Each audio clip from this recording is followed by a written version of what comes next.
Bonjour à tous et bienvenue sur latribune.fr pour la suite de notre événement, le Syntech Summit. Après la région Grand Est, nous posons aujourd'hui nos valises en Occitanie pour débattre autour de la thématique suivante. Après l'aéronautique, l'Occitanie sera-t-elle le bastion de l'hydrogène appliqué aux mobilités? Pour en discuter, j'ai le plaisir d'accueillir à mes côtés Stéphane Arnoux, le directeur du développement et commercial de l'entreprise montpelliéraine CARE, premier élément, mais aussi le nouveau délégué régional de France Hydrogène. On reviendra dessus.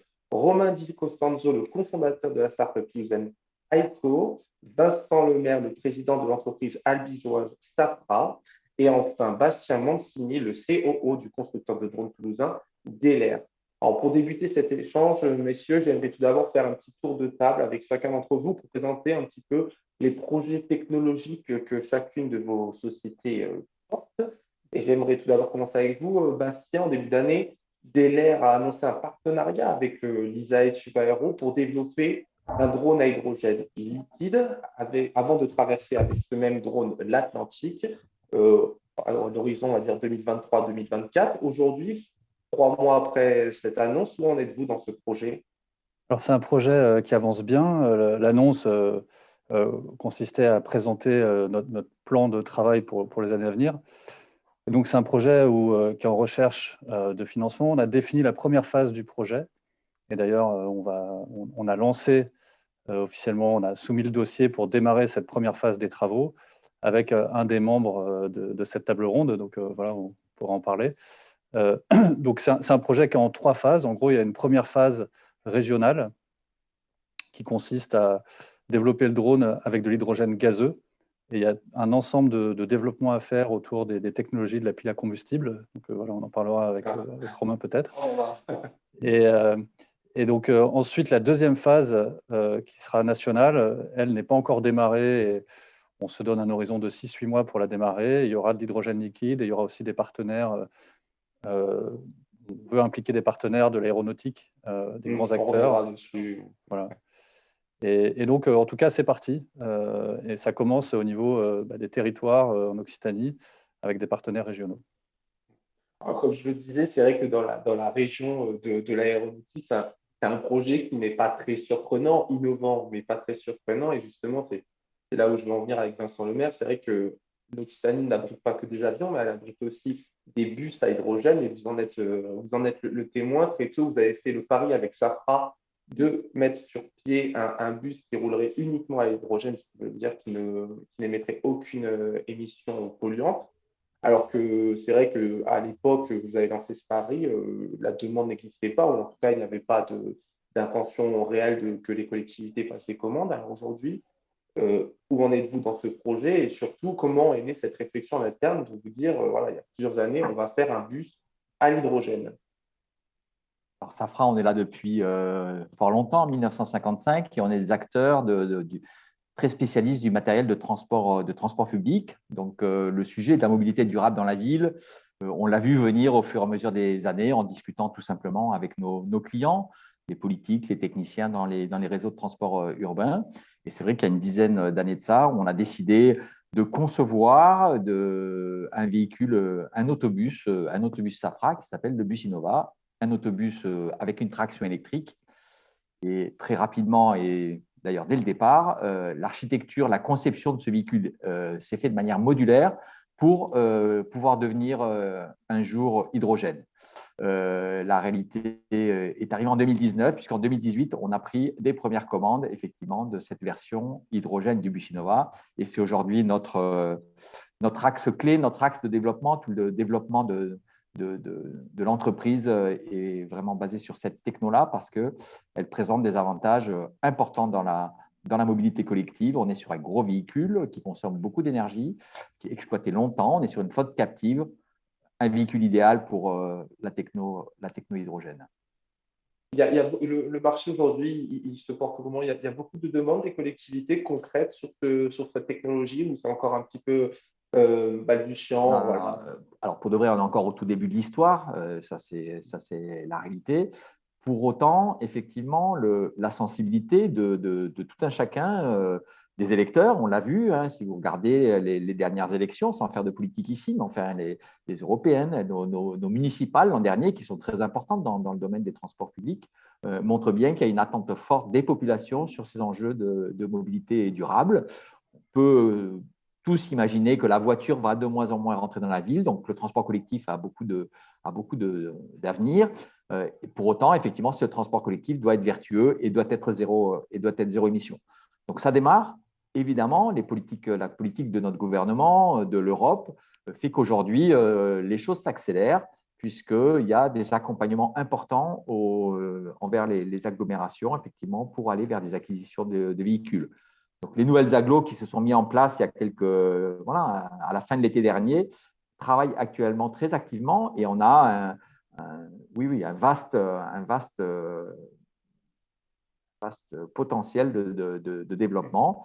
On avait jusque-là parlé de commandes unitaires, de commandes de 5 véhicules à Auxerre, à Artois-Gohelle, sur l'aéroport de Toulouse. Là, il est en train de sortir des appels d'offres en dizaines et vingtaines.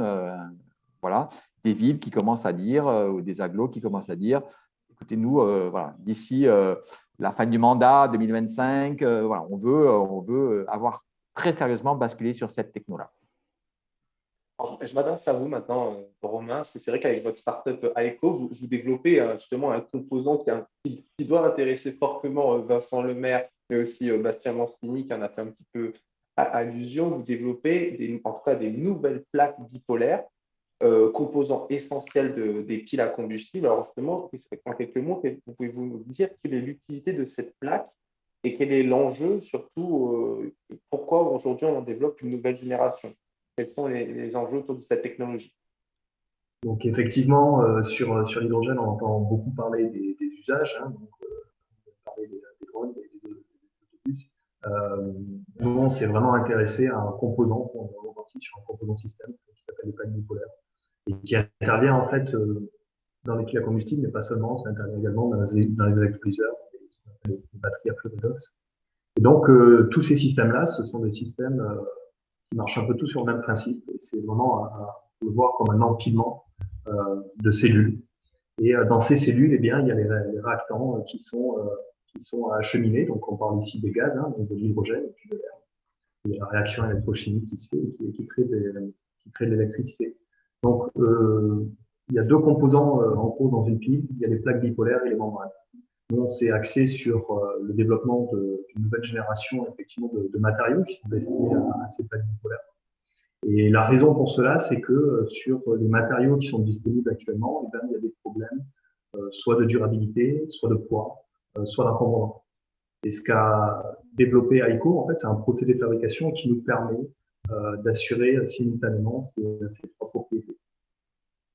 Donc, il y a un certain nombre d'avantages à cela pour les fabricants de piles à combustible, hein, que ce soit pour l'aéro, s'il y a effectivement des gains de poids, ou bien sur tout ce que l'on appelle la mobilité lourde, donc effectivement les bus, le transport ferroviaire, le fret maritime. On a besoin d'accroître la durée de vie des systèmes actuels et Aeco répond à cette problématique, à ce besoin marché, fournissant des composants longue durée. Ok, très bien. On reviendra un petit peu sur les enjeux aussi de souveraineté industrielle avec vous un petit peu plus loin. Pour conclure sur notre table, je vais maintenant donner la parole à Stéphane Arnoux. Avec Pierre Premier Élément, vous préparez justement, notamment avec la région Occitanie, un projet d'usine d'hydrogène vert, sur Port-la-Nouvelle, si je ne dis pas de bêtises. Alors, est-ce que vous pouvez nous donner un petit peu plus de détails sur ce projet et surtout, est-ce qu'on pourrait voir cet hydrogène vert prochainement dans les bus de Safra ou quels sont un petit peu les usages de ce carburant de l'hydrogène? Est-ce qu'il sera destiné à certains usages ou vraiment il y a la volonté de lever un maximum cette énergie dès que cette usine sera sur pied? Je vais essayer de répondre à toute la question. En tout cas, bonjour à tous. D'abord, premier élément, CARE Premier Élément, donc est une filiale du groupe CARE qui est d'abord et avant tout un producteur d'énergie électrique de sources renouvelables. Donc ça fait plus de 30 ans aujourd'hui que notre société œuvre dans ces activités. Et depuis quelques temps, depuis maintenant 2017, il y a eu une réflexion stratégique du groupe CARE, qui s'appelait avant Quadrant Énergie Libre, pour ceux qui connaissent mieux le paysage énergétique en Occitanie, a décidé de se lancer dans l'hydrogène parce il fallait répondre à une des questions: comment stocker l'énergie électrique produite par des ENR, gérer un peu cette intermittence par rapport aux demandes réseau. Et il est apparu que l'hydrogène pouvait être une solution de stocker cette énergie électrique. Alors ça, c'est un premier élément de réponse qui va pouvoir répondre après et éclairer la fin de votre question sur les usages. Et notre objectif aujourd'hui, c'est de construire une unité de production d'hydrogène vert à partir d'électrolyse. Donc, c'est le système inverse d'une pile à combustible, hein, qu'on va prendre de l'électricité, de l'eau, et on va séparer l'hydrogène de l'oxygène, récupérer cet hydrogène, le comprimer, et puis pour pouvoir alimenter un certain nombre d'usages. Cette unité de production aura vocation de produire environ 6000 tonnes d'hydrogène par an dans les 7 à 8 ans à venir, et ce qui représente voilà, un électrolyseur d'environ d'une cinquantaine de mégawatts. Notre objectif est de démarrer l'usine en octobre 2023, ce qui veut dire que la première pierre est prévue de notre unité dans un an, tout juste, en évitant que ce soit un mauvais poisson d'avril, pour le coup. Mais non, nous avons l'objectif de démarrer la construction de l'usine au printemps prochain. Très bien. Et du coup, on pourrait voir cet hydrogène vert dans les bus de Safran ou pas? Eh bien, écoutez, c'est tout l'objectif de faire de l'hydrogène en production importante, c'est de réduire les coûts. Et en réduisant les coûts, eh bien, de concert, en travaillant avec les collectivités locales et territoriales et Safra, c'est de pouvoir baisser le prix du carburant qui va être utilisé justement dans ces bus, de façon à le rendre accessible économiquement le plus rapidement possible. Donc la réponse est oui, mais ça ne dépend pas de nous, ça dépend aussi de nos futurs clients, c'est-à-dire futurs clients, mes futurs clients et les futurs clients de Vincent, puisque le système est ouvert. Mais nous essayons de travailler ensemble sur le montage d'écosystèmes de façon massive qui aujourd'hui pourront alimenter des bus des collectivités en Occitanie dans un rayon de 150 à 200 km de Port-la-Nouvelle. Vous voyez, il y a vraiment un potentiel aujourd'hui, et avec Vincent, ses équipes et tous les développeurs de solutions d'application, eh bien, nous sommes des prescripteurs et nous allons tous ensemble essayer d'amorcer ces écosystèmes. D'ailleurs, pour compléter vos propos, je le rappelle qu'il y a quelques jours a été inauguré à Béziers-Genvia, qui est un futur producteur justement d'électrolyse. Et je suppose que ces électrolyses finiront dans l'usine de Port-la-Nouvelle. Alors, ça peut être une piste, effectivement. Alors, j'ai eu l'honneur de représenter la délégation, on en reviendra après à cette inauguration. Oui, c'est un fait marquant pour l'Occitanie, hein, puisque aujourd'hui, Genvia va développer une nouvelle technologie qui s'appelle de l'électrolyse haute température. Et nous regardons peut-être des possibilités dans un futur proche, on va dire entre 7 et 10 ans quand même, parce qu'on est sur des objets de production massive d'hydrogène, de pouvoir, pourquoi pas, utiliser cette technologie apportée par Genvia. Voilà. Ok, merci pour ce premier tour de table instructif, messieurs. J'aimerais maintenant, dans un second temps, qu'on aborde justement la nouvelle attractivité de cette filière hydrogène. Et un seul chiffre témoigne un peu de ce nouvel engouement qui naissant autour de l'hydrogène, c'est que le gouvernement avait présenté un plan de développement d'hydrogène, un plan national de 700 millions d'euros, et qu'avec la crise sanitaire, ils ont un petit peu revu leur plan. Et maintenant, celui-ci de 7 milliards d'euros, il s'inscrit dans le cadre de France Relance. Et les acteurs autour de la table ont profité de cet engouement, et notamment AIFO. En quelques jours seulement, vous avez réussi à lever 500 000 euros via WeSeed. Donc, je te demande comment vous interprétez je le rappelle, WICIT qui est un acteur de financement participatif, donc c'est vrai qu'il faut que votre offre suscite un intérêt pour que vous remplissiez rapidement vos objectifs. Alors, comment justement vous accueillez cet engouement de votre solution et à quoi va vous servir ce tour de table, je crois, le plus important dans l'histoire d'AECO pour le moment? Oui, alors je mets juste un tout petit bémol, effectivement, en quelques jours, c'est toujours un travail en fait de relativement longue haleine Oui, de faire ces processus de levée de fonds. Après, effectivement, il y a eu quand même un intérêt très fort pour le projet. Et c'est vrai qu'à partir du moment où le financement a été ouvert au public, ça a été bouclé en quelques semaines, ce qui est oui, pardon. assez rare en fait. Donc, effectivement, nous, c'est notre premier tour de table, c'est notre première levée de fonds. Donc, on a effectivement senti voilà, un engouement très fort pour l'hydrogène. Je pense que les appels du gouvernement, ils sont pour quelque chose. Il y a de suite vraiment un coup de projecteur qui est arrivé pour nous vraiment au bon moment. L'utilisation de ces fonds, en fait, on a un projet d'industrialisation vraiment de nos plaques bipolaires sur les 24 prochains mois. L'objectif est de mettre en place une ligne de production pilote. Voilà, donc pour repasser vraiment du mode laboratoire au mode pré-industriel. À cette date-là, donc 2023 à peu près, nous devrions être en capacité de produire environ 10 000 plaques par an.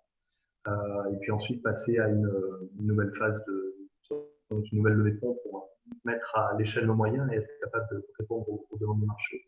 Voilà, donc cette levée de fonds, elle fait partie d'un financement plus large, notamment avec l'ADEME qui nous finance à travers les plans d'investissement d'avenir, et puis d'autres institutions publiques qui investissent également.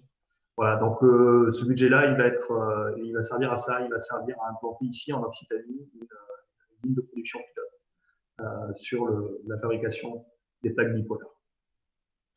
Eh bien, mais justement, vous n'êtes pas le seul à avoir bouclé le levée de fonds récemment. Il y a aussi Safra et Vincent Lemaire qui ont, en plus d'avoir accueilli le premier Conseil national de l'hydrogène avec notamment le ministre de l'économie Bruno Le Maire, vous avez profité de cette occasion un peu pour annoncer à la presse une levée de fonds de 25 millions d'euros dès 2021. Alors, même question qu'à Romain, j'ai envie de dire, c'est quand même une opération importante pour Safra, donc comment vous accueillez le bouclage de cette opération? Enfin, voilà, selon vous, qu'est-ce que ça traduit autour de cet engouement autour de l'hydrogène? Et surtout, ces 25 millions d'euros, qu'est-ce que ça va permettre à Safra en termes de développement? Est-ce que vous avez passé un step supérieur? Notamment, je suppose que les bus à hydrogène se produisent sur du temps long quand même.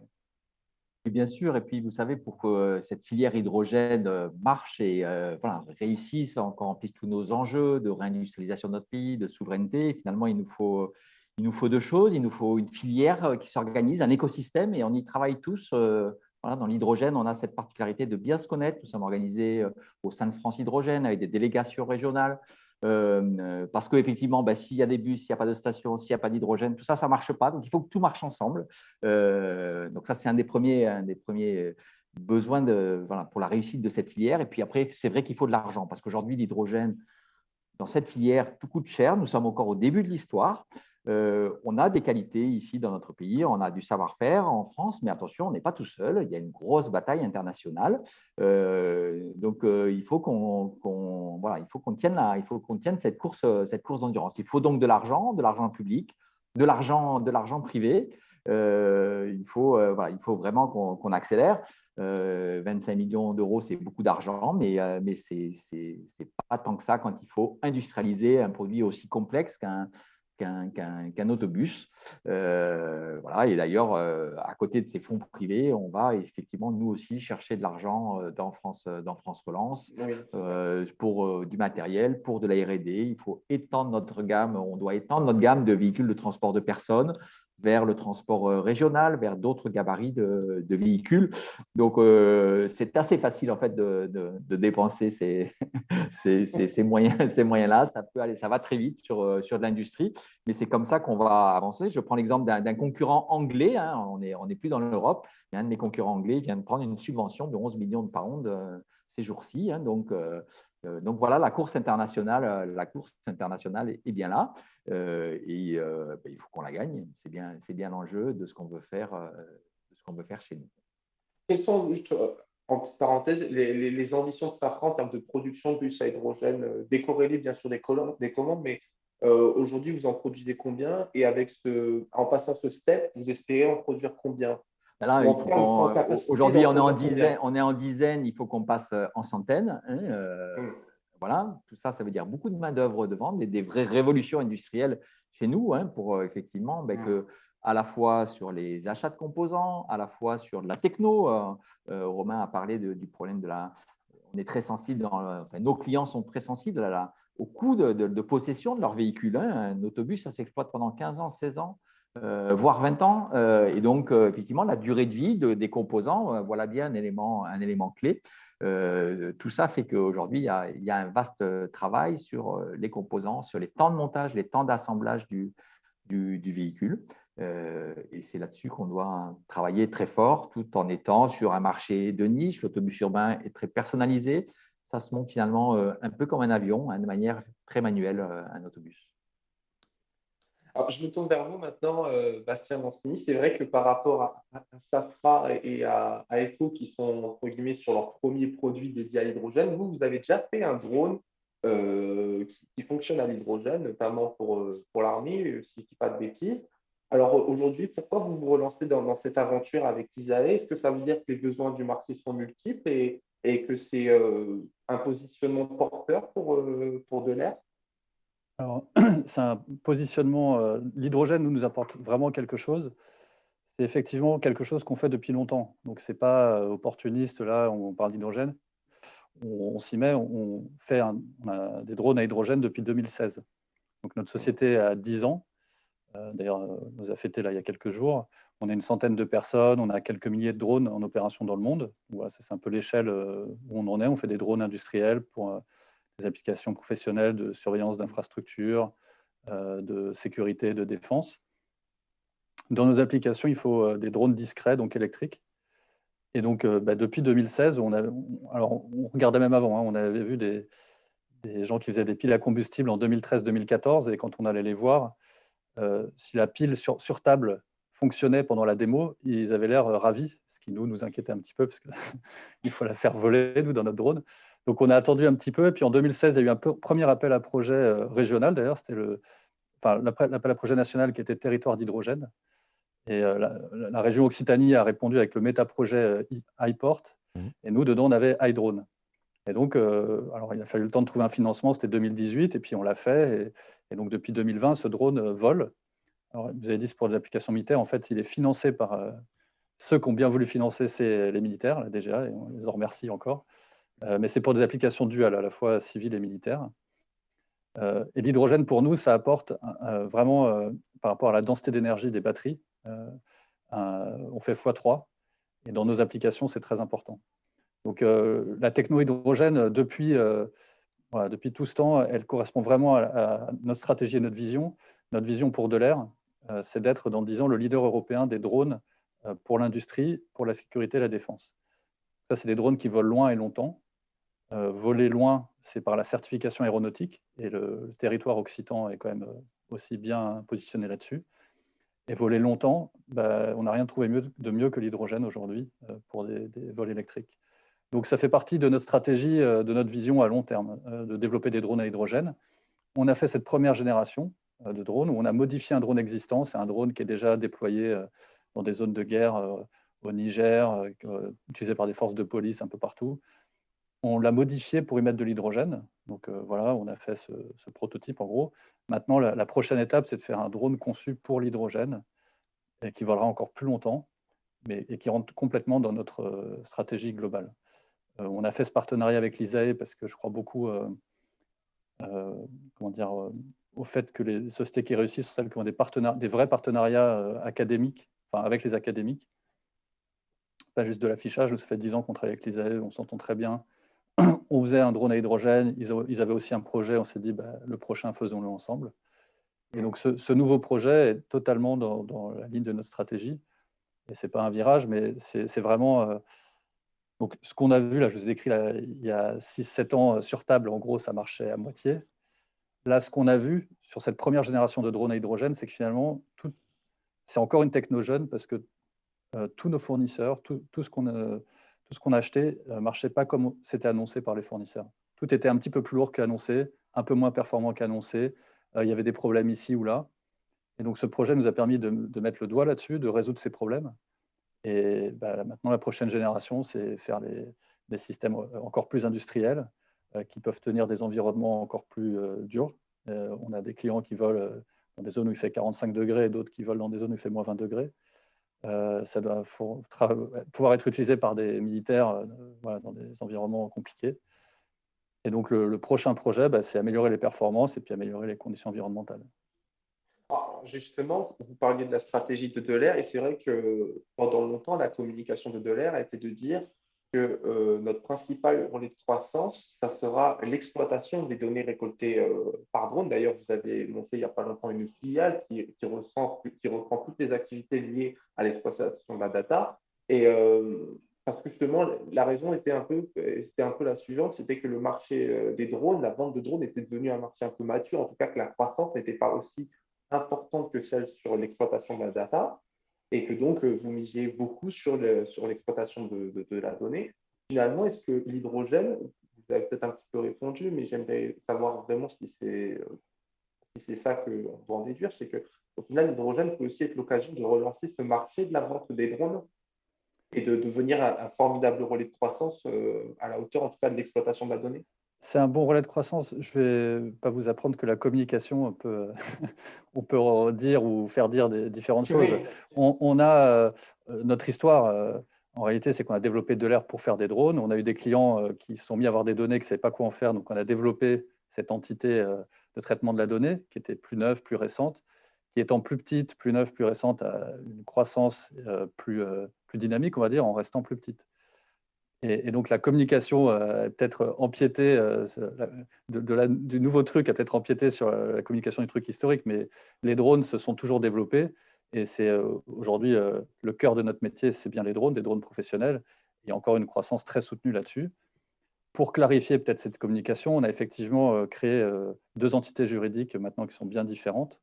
Une qui s'appelle Alteia, qui traite des données, et d'ailleurs de tout, pas seulement des drones, et une Delair qui poursuit sa croissance et qui est très bonne, avec des très beaux contrats qui ont été signés récemment, et on a encore de belles perspectives.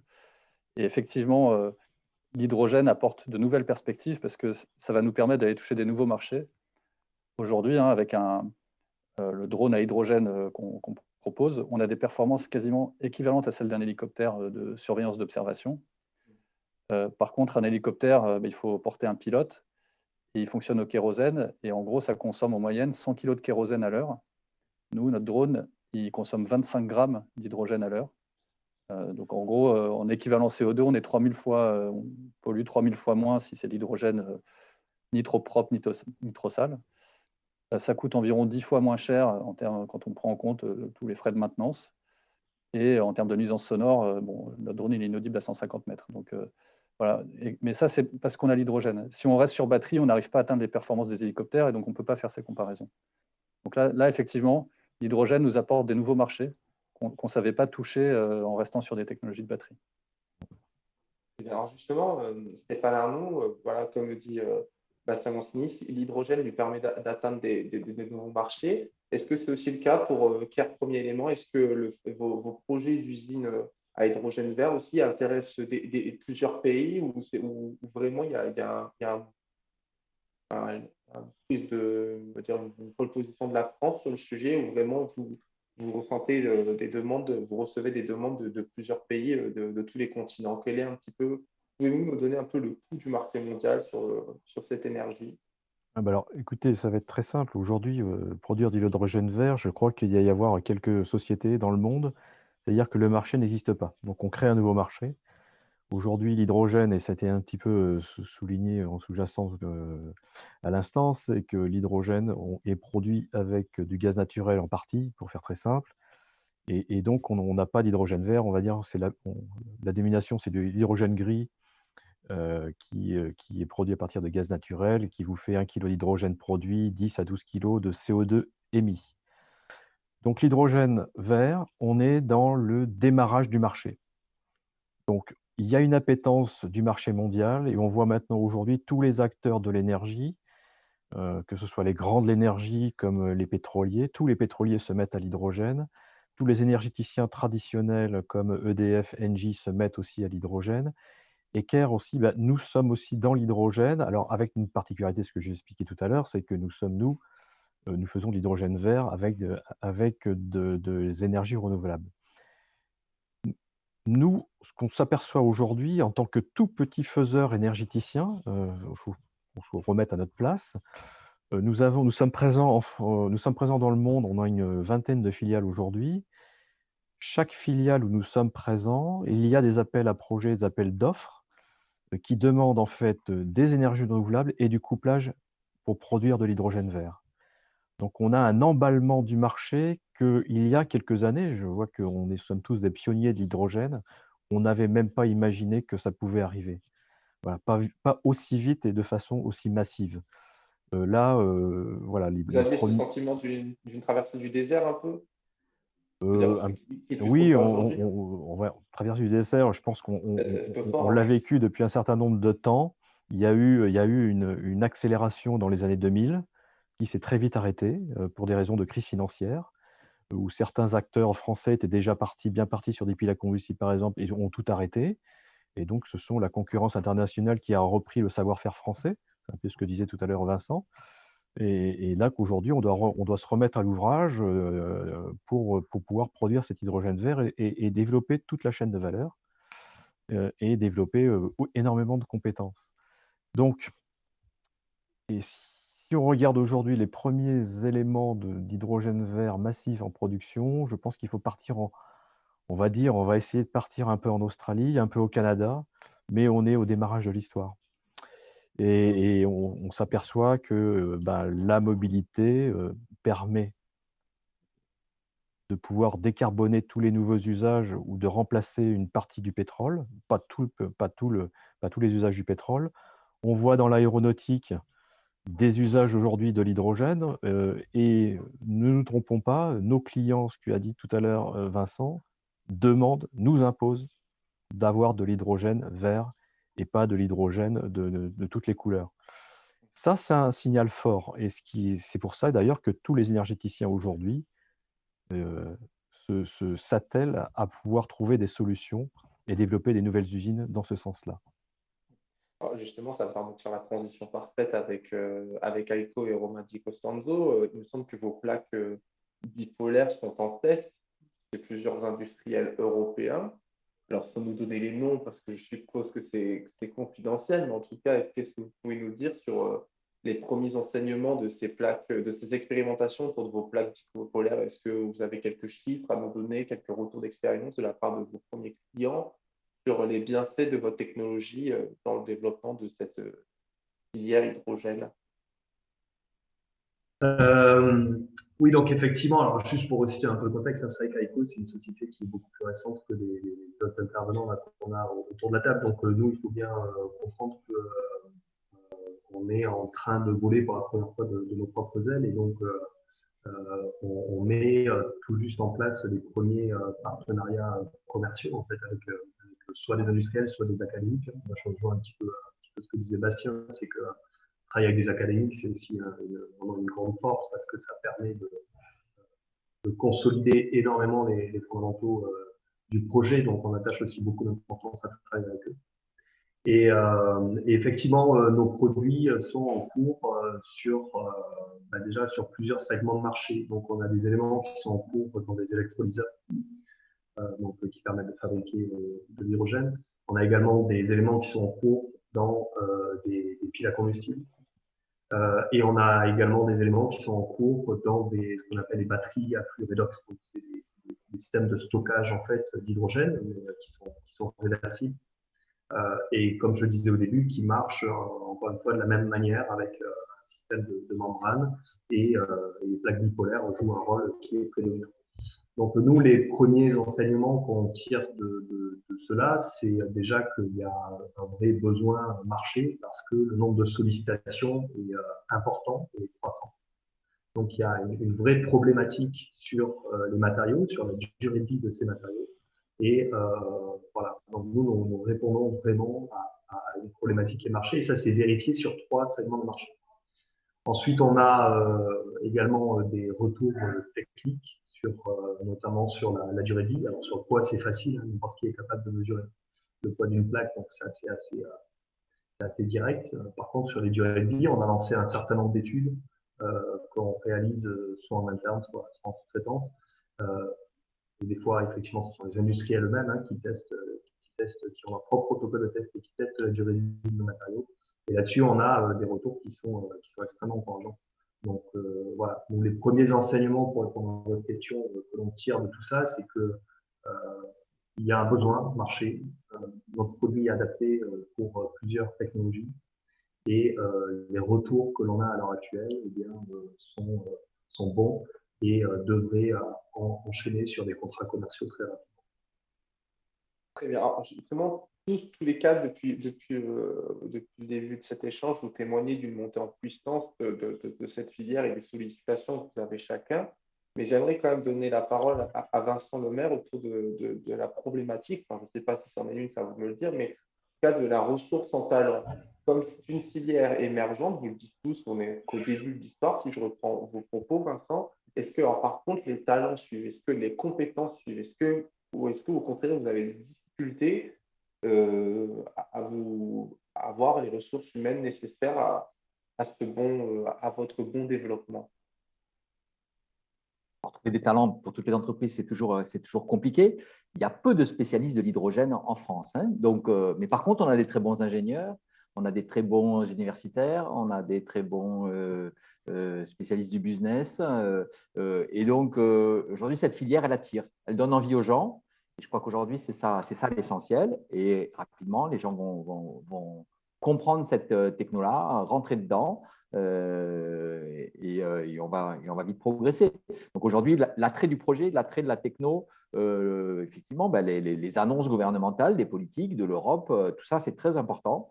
La filière, l'organisation des filières, France Hydrogène, tout ça, c'est extrêmement vertueux pour attirer des talents vers nos entreprises, leur donner envie de s'intéresser à cette techno encore toute récente. Donc, aujourd'hui, on a, comme jamais, des CV qui arrivent à l'entreprise. C'est assez nouveau pour nous. Quoi. Et d'horizons variés, du coup, je suppose. C'est ça? Bien sûr, là, on attire effectivement des gens qui viennent de toute la France, même si nous ne sommes pas dans une métropole. Mais voilà, les circonstances actuelles font que des gens peuvent arriver d'Île-de-France. Voilà, on recrute largement des juniors, des seniors. Voilà. Il y a une envie globalement, comme tout un chacun en bon citoyen, d'être dans cette aventure, hydrogène. Donc, sur le sujet il y a des cols blancs, voilà, on y arrive assez facilement. Et puis après, il y aura l'autre challenge qui va être nos gens de la production. Donc là, écoutez, il va falloir les former parce que ça aussi, ça n'existe pas. Hein, on va pas. Donc, il va falloir qu'on les forme, comme a su le faire en son temps Airbus, Michelin, enfin, tous ces grands industriels français. Hein, il va falloir qu'on apprenne à aussi être formateur et là aussi donner envie de s'intéresser à cette aventure industrielle et à cette nouvelle techno. Bien. Alors justement, Vincent l'a dit 2-3 fois lors de ses interventions, il a évoqué France Hydrogène, et c'est vrai que Stéphane Arnoux, vous êtes le nouveau délégué régional de cette nouvelle entité. Justement, en quelques mots, qu'est-ce que vous pouvez nous dire sur cette nouvelle entité? Et surtout, on le voit, l'hydrogène permet de travailler d'une manière partenariale. Enfin, tous vous témoignez autour de cette table qu'au final, l'hydrogène se développe grâce à des partenariats. Et c'est vrai que dans d'autres business, on ne voit pas cette approche partenariale. En tout cas, elle n'est pas aussi poussée. Donc, quel est un peu aussi le rôle de France Hydrogène dans cette filière? Alors, vous avez raison, et ça a été dit par Vincent, qui est aussi un délégué adjoint de France Hydrogène Occitanie. Ah, je Voilà, l'ignorais, aussi. je comprends Non, mieux. mais voilà, donc nous travaillons ensemble. Hein, et, Vincent est en charge du groupe de réflexion autour des usages. avec une recherche de massification. La délégation aujourd'hui, en fait, oui, alors c'est nouveau sans être nouveau. C'est nouveau parce que France Hydrogène, ex-AFIPAC, a décidé de créer une délégation régionale pour être au plus près du territoire et des acteurs, comme on le voit aujourd'hui.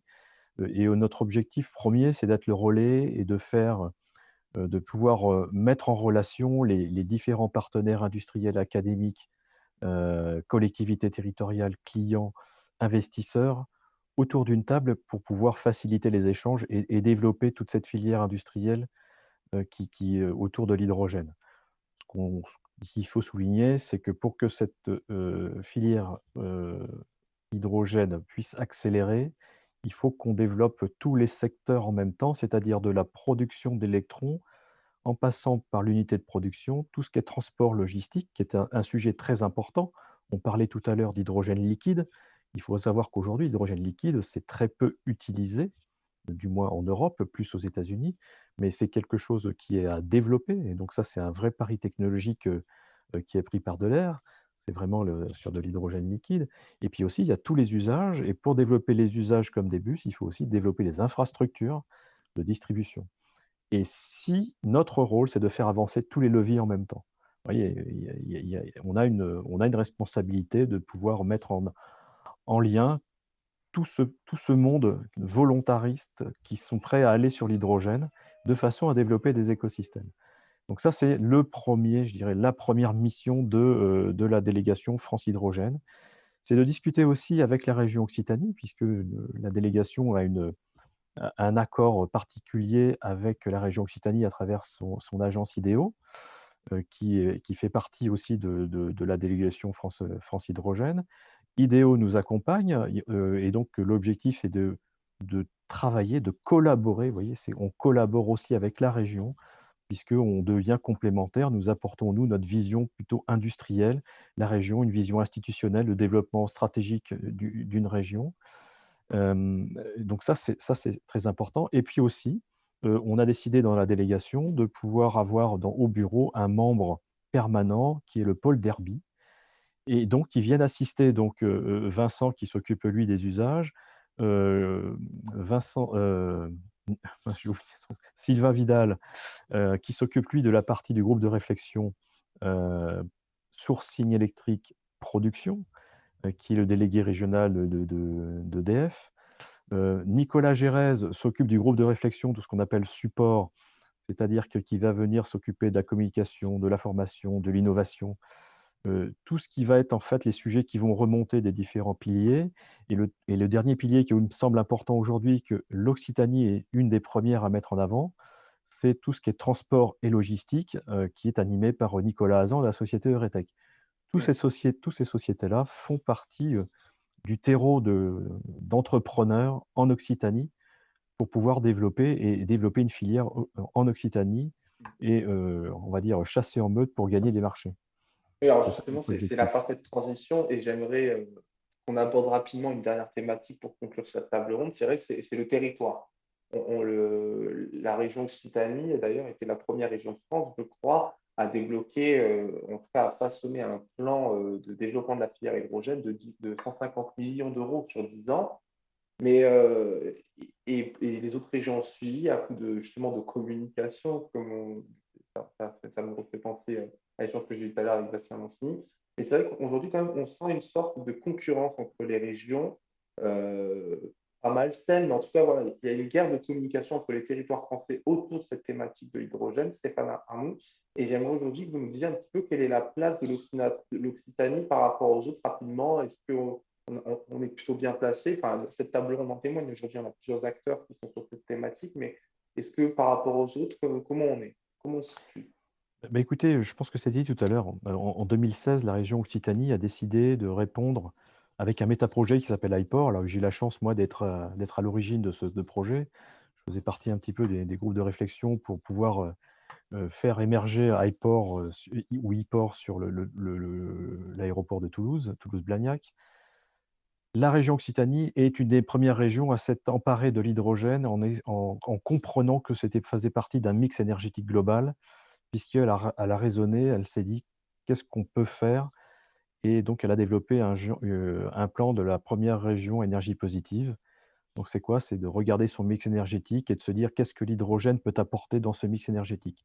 Il en ressort quoi? Qu'il en ressort qu'il faudrait 90 000 tonnes en 2050 d'hydrogène pour alimenter un tiers de la flotte en mobilité. Voilà, c'est des grandes données aujourd'hui. C'est la seule région qui a vraiment affiché des ambitions chiffrées avec un plan d'action, avec des moyens et le plan à 150 millions d'euros, c'était très précurseur effectivement, mais ce n'était pas une concurrence, c'était plutôt un appel aux autres régions de faire des plans identiques. Et si on fait la somme des régions en 2017, je pense qu'on était autour d'1 milliard et demi d'euros de subventions d'investissement. Notre rôle de la délégation, le rôle de l'Occitanie, c'est aussi d'aller voir les pouvoirs publics, les services de l'État et de dire, écoutez, maintenant, nous sommes prêts à y aller. Comment vous pouvez nous aider? Et là, France Hydrogène, on est intervenu, puisque c'est notre rôle aussi d'avoir une relation avec les services de l'État.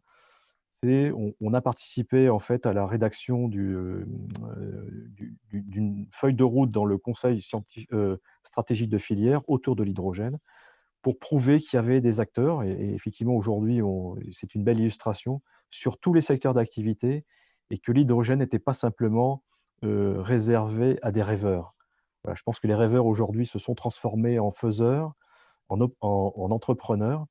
Et ces réflexions-là, nous sommes arrivés à 7 milliards d'euros pour la France, 50 milliards d'euros, 70 milliards d'euros pour l'Europe. Voilà, je pense que l'hydrogène est devenu une cause européenne pour gérer ce mix énergétique. Donc, l'Occitanie a pris sa part et elle doit continuer à rester, à conserver le leadership, et c'est ce qu'elle fait d'ailleurs avec l'Europe, puisque elle est elle est pilote en fait d'un projet qui s'appelle Corridor H2 pour décarboner tous les usages des transports lourds. Et c'est l'Occitanie qui a fédéré les différentes régions autour d'elle pour pouvoir aller à l'Europe, aller à la BEI et demander un prêt à la BEI pour pouvoir développer les usages sur ce corridor H2. Donc, vous voyez le rôle très dynamique de la région Occitanie sur ce sujet-là.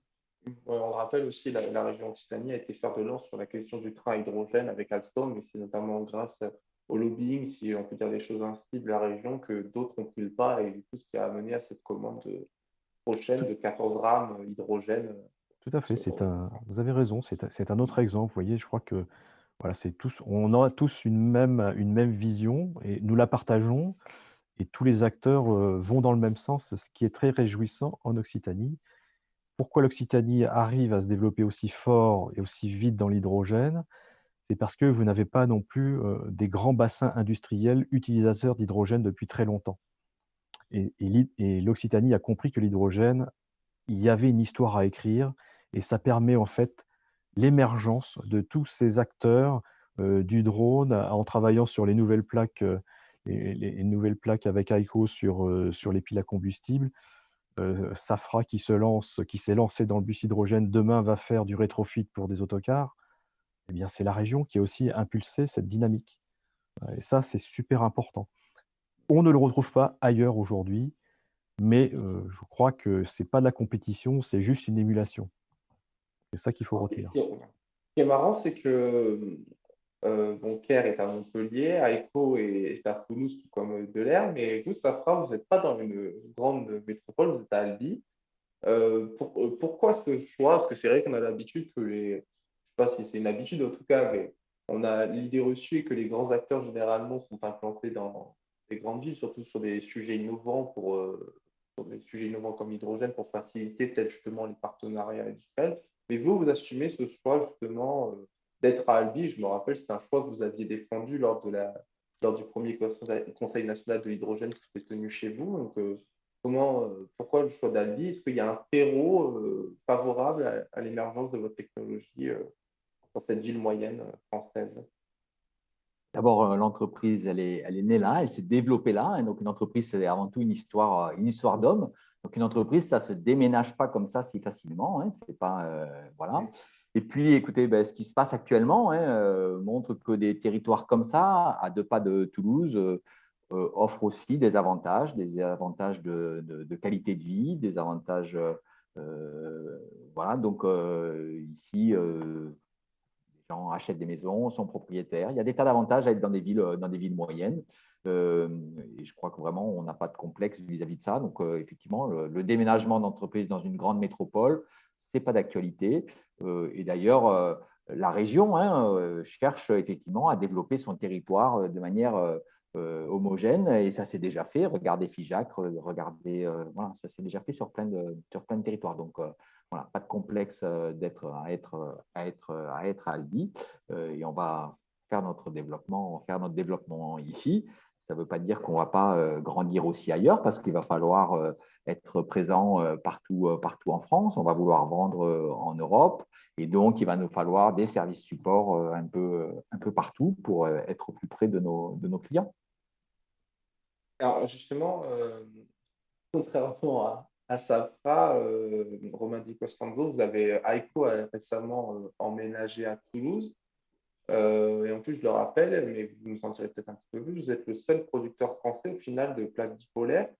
Alors, est-ce que déjà le choix de Toulouse, le fait de la proximité avec le tissu industriel aéronautique a compté dans votre décision et aujourd'hui, comment vous interprétez le fait d'être le seul producteur français en matière de plaques dipolaires? Vous dites même que c'est un composant essentiel à la pile à combustible et on le sait, c'est un petit peu la bataille industrielle du moment. On entend beaucoup parler de projets de Gigafactory autour de ces piles à combustible, mais les composants sont produits à l'étranger.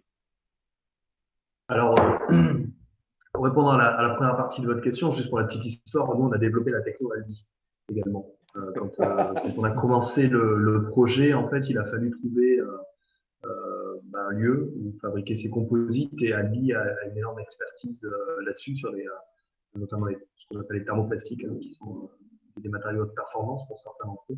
Et donc, on allait chercher ces compétences là-bas.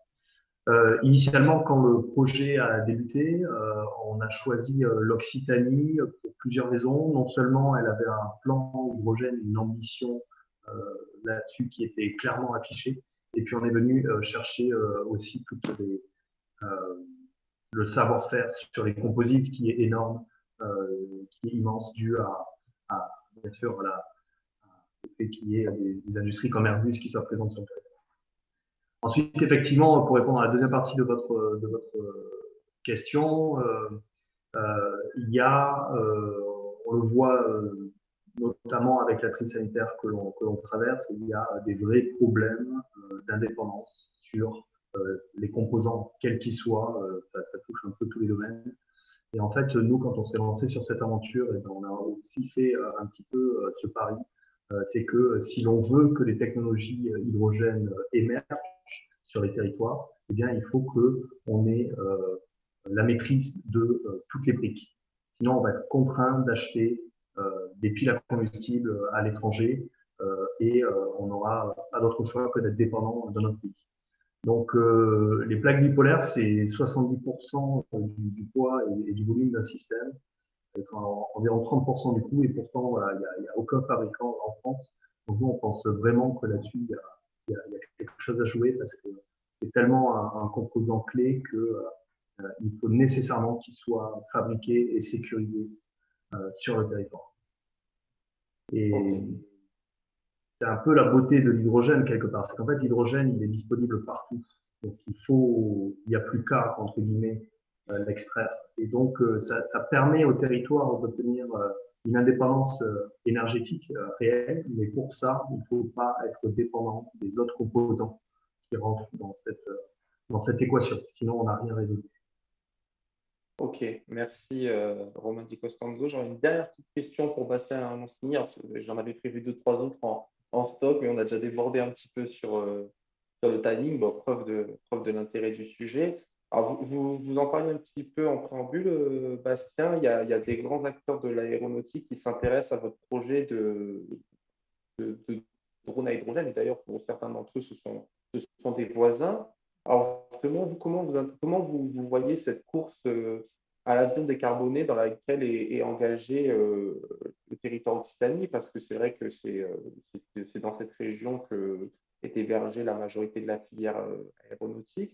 Donc, est-ce que selon vous, l'Occitanie a tous les ingrédients nécessaires pour réussir ce pari d'un avion décarboné d'ici 2035 et comment Delair veut apporter sa pierre à l'édifice dans ce défi.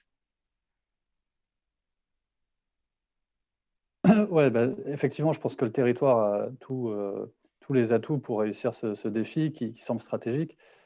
Quand on vient à Toulouse, on se rend compte que dans la même rue, il y a l'ONERA, l'ISAE, l'ENAC, le CNES. Juste à côté, il y a Toulouse. Bon, au début, moi, j'ai cru que c'était une coïncidence. En fait, c'était un choix stratégique des années 60. C'est des gens qui ont fait le choix de mettre l'aéronautique et de tout regrouper, l'univers académique, industriel, dans ce territoire. Et effectivement, il y a tout ce qu'il faut pour le faire. On voit des questions sur l'avion décarboné qui reviennent, y compris chez les étudiants de Supaéro. Et or, il y a toutes les compétences pour arriver à trouver des solutions à cet enjeu sur le territoire. Moi, ce que je vois, c'est que par exemple, à travers les projets d'hydrogène liquide, on a dit tout à l'heure, hein, les compétences, des ingénieurs qui ont des compétences en hydrogène, il n'y en a pas tant que ça aujourd'hui. Et en faisant des projets, peut-être des petits projets comme les nôtres, donc un petit drone, finalement, on va pas, évidemment, on ne peut pas prétendre résoudre les problèmes d'Airbus directement. Par contre, faisant participer des gens d'Airbus à nos projets, typiquement un petit drone à hydrogène liquide, eh ben, on va permettre à leurs ingénieurs de se familiariser concrètement avec ces problématiques, de mettre les doigts dans le cambouis, en gros. Donc là, ce n'est pas de la recherche, c'est dire, bah, tiens, finalement, l'hydrogène liquide, c'est un peu plus compliqué que ce qu'on imaginait, il y a tel problème qui se produit ici ou là. Moi, je connais un petit peu parce que je travaillais sur Ariane au CNES auparavant, et l'hydrogène liquide, ce n'est pas simple, c'est même très compliqué à gérer, mais on peut aider à porter un petit peu de connaissances dans les entreprises avec des projets, en les faisant participer à des projets comme les nôtres. Donc, que ce soit des industriels comme Airbus, des académiques comme l'ISAE, aussi les étudiants, s'ils font pendant 5 ans des projets de drones à hydrogène chez nous, ça fera des ingénieurs pour Airbus plus tard qui pourront aussi travailler sur ces thématiques et contribuer à l'aviation décarbonée. Et effectivement, on voit beaucoup d'acteurs. Donc, la région met beaucoup sur l'hydrogène, hein, je reviens dessus, mais nous, on reniflait l'hydrogène en gros depuis 2013-2014. Et c'est la région qui est venue nous attraper par le col en 2016 pour nous dire, bon, arrêtez de renifler maintenant, venez dans iPort et faites un projet. Il y a la région qui a un plan de campus hydrogène à Francazal qui met beaucoup, avec aussi des mobilités. Donc, on voit qu'ils investissent beaucoup. Nous, on a travaillé sur notre projet précédent avec Evripol, qui est à Albi, une ville effectivement très agréable et qui nous a apporté toutes des compétences qu'on n'avait pas sur la mise en sécurité des opérations d'hydrogène. Et donc, d'avoir ces acteurs locaux, je pense que c'est un atout. Après, si je peux me permettre un regard un peu d'à côté, j'ai l'impression que l'hydrogène a eu une espèce de traversée du désert, si j'ai bien compris, dans les années 2000. Ce que les drones, ce que vous avez cité, ont peut-être eu aussi un moment, là, pendant les quelques années après les levées de fonds. Voilà, il y a une phase où les gens déchantent un peu. Et cette traversée du désert peut amener les acteurs à se dire, finalement, on a tout intérêt à travailler ensemble et pas les uns contre les autres.